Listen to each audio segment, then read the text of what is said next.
বাজারঘাট বিধানসভা কেন্দ্রের মাননীয় বিধায়ক, প্রাক্তন মন্ত্রী, ভারতীয় জনতা পার্টির রাজ্য কমিটির সদস্য দিলীপ সরকার মহাশয় রবিবার রাত 2:37 দিল্লির ইন্দ্রপ্রস্থ অ্যাপোলো হাসপাতালে পরলোক গমন করেছেন। আমরা শোকস্তব্ধ।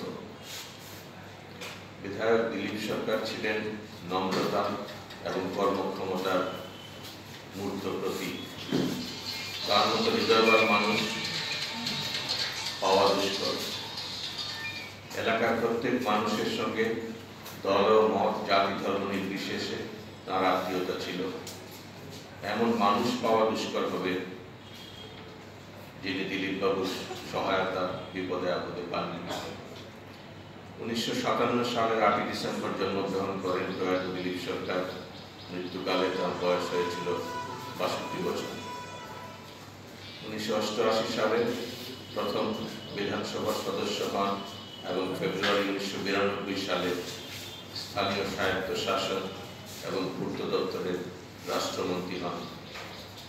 অতীব জনপ্রিয় প্রয়াত দিলীপ সরকার 1988 থেকে 93, 98 থেকে 2003, 2008 থেকে 2013, 2013 থেকে 2018 এবং 2018 সালে বিধায়ক নির্বাচিত হন। ভারতীয় জনতা পার্টি শোকসন্তপ্ত পরিবারের প্রতি এবং দলীয় কর্মী ও এলাকার মানুষের প্রতি গভীর সমবেদনা প্রকাশ করছে এবং বিদেহী আত্মার চিরশান্তি কামনা করছে।